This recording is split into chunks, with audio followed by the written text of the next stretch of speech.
What's up? We're back on the West Coast. Listen, USC. You know I'm a USC fan. I'm probably gonna give you some boxing, give you some USC, maybe a little bit of Lakers, well, whatever. Okay, congratulations to the Dodgers. Won the World Series. Now, USC. We got Nebraska. Do we got a bye this week? No, next week. I don't even know the date. Hold on. We got a bye. Yeah, we got a bye.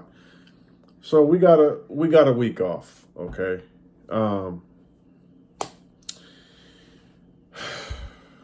game, hosting Nebraska. Nebraska, oh man, defense is cold. Nebraska has a cold defense. Nebraska has a cold defensive line. Now, their secondary is okay. Linebackers are okay, but their strength, I believe, on their defense is their defensive line. And I believe our weakness on our offense is our offensive line. We're going to have trouble. It's going to be a hard game. This will be harder than Rutgers. This game will be harder than Rutgers. I believe they have a better defensive line than Washington, but I believe Washington has better DBs. With that being said, I mean, the start is, oof. I don't know where to start at. So, once again, I'm here making a video after a USC loss. You know, let's try to be positive. I mean, you know, one game doesn't ruin the season. One season doesn't ruin our dynasty. You know, we got what we got. We at where we at. Okay, we don't know what we're doing with Lincoln Riley. We don't know if he's going to step down. We're pretty much believing that they're not going to give him a $70, $80 million buyout. I mean, it's his third year. The record's getting worse and worse and worse, as I predicted. I see us losing at least 2 more games. If we lose two more games, I mean, 5-7, no bowl is terrible. You know what I mean? And you look at the other schools that are thriving in this era we're in. But let's just focus on this week. So, you know, we show we have the athletes. We show we have the firepower. But why aren't we executing? Is it the head coach? I believe we have good coordinators, and as far as defensive coordinators, as far as our offensive coordinator, we don't know the capability because Lincoln Riley calls the plays.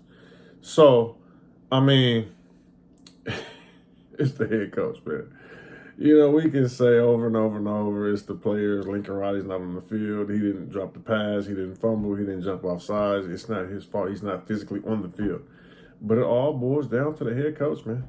You know what I'm saying? All those decisions, all that discipline, all that preparation falls on the head coach. Now, I have to be realistic, man. I believe he's trying. I just don't think that he has what it takes to win over every player. I believe, and you know, a lot of you, Council, you say, a lot of you guys, some of the fan base on here, believe that he's not a good recruiter. I think he does good with recruits. I just don't think that he has the connection with the players to make the players want to win, to make the players do whatever it takes every play. Now, I haven't visited the practices. You know, I haven't visited the practice. I don't know what they're doing, but it boils down to the players wanting to win for your head coach, the players wanting to win and believing in the system, the program that you're selling, that you're coaching, that you're selling, that you're building to the players. If you can make the players believe, you can move mountains.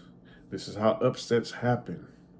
This is how teams with all 5-star athletes who are at home with the favorite to win by 40 lose to a team that has no athletes because these players bought in to what the coach was saying.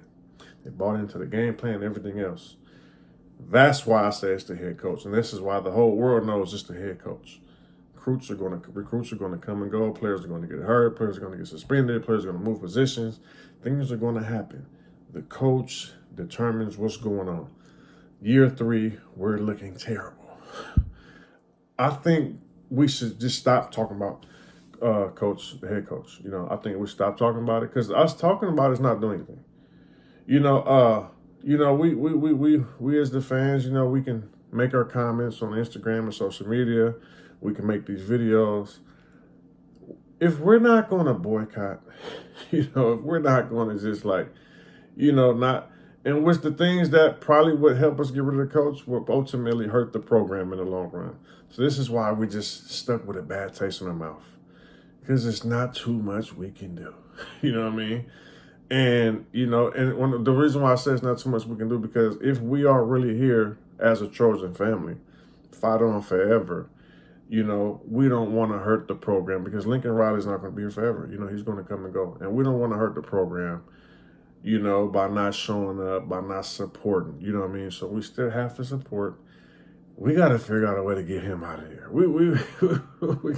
It's like, do we hope we lose? You know what I'm saying? Like, do we hope that we lose all the rest of the game so the administrators, the athletic director can come in and say, you know what?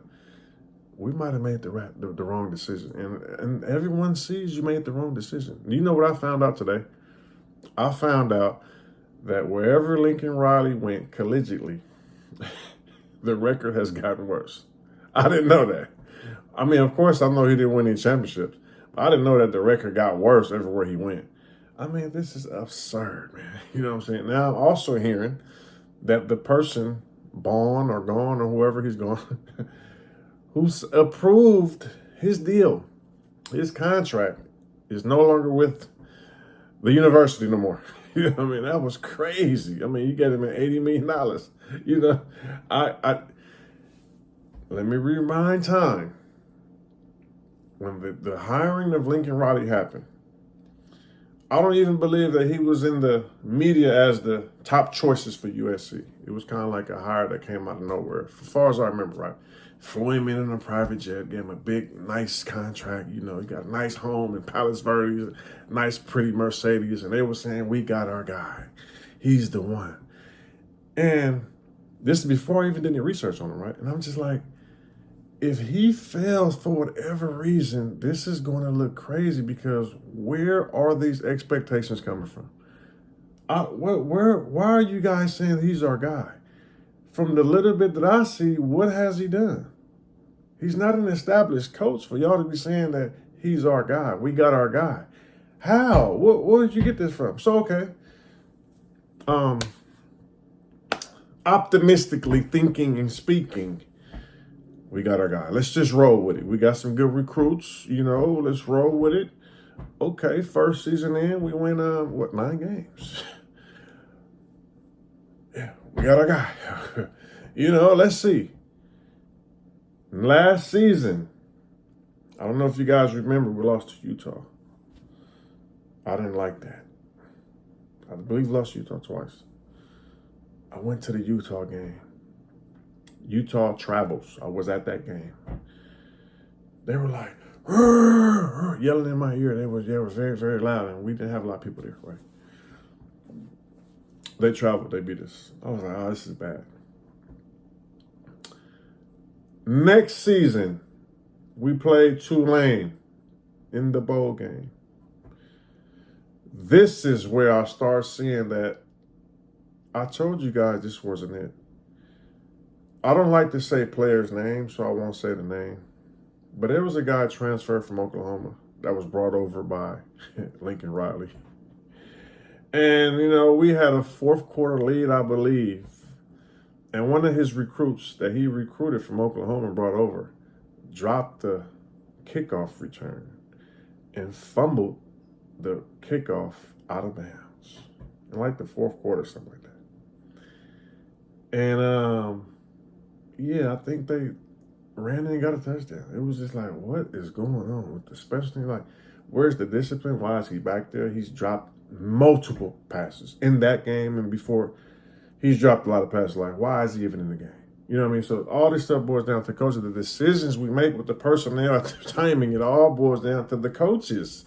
And this is why the administrators and athletic director don't talk to players. They go to the head coach because it's your fault. You control everything. So this is when I seen it was going on, right? So I was just like, now I got a bad taste in my mouth because I'm like, all right, whatever. So then look, check this out. Last season, right? Did we start off 6-0? I think we started 6-0, and then we went 1-5 the last 5 games of the season. Then Caleb Williams decided to opt out of the bowl game, so Miller Moss started the bowl game. I believe he had 6 touchdowns.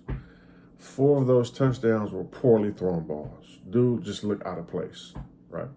So I did not think that he would even be close to being a starter for our team next year. I think he was just there.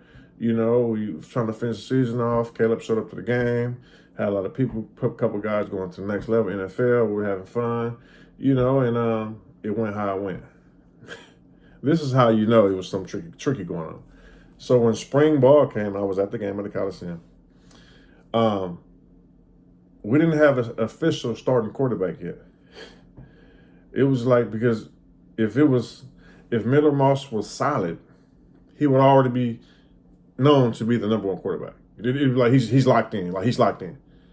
He and everyone know that he's not the one. And obviously he wasn't locked in. So before the season started, he was announced as a starter. I'm like, what are we doing? What type of charity case is this? Like, come on, like we're giving this guy a starting position at USC, the home of the Heisman, and this guy hasn't proved, because he threw 6 touchdowns and 4 of them were poor throwing balls. Okay, I think we reached our limit for today. I'm done, you know, crying and you know, venting to you guys and lecturing you guys.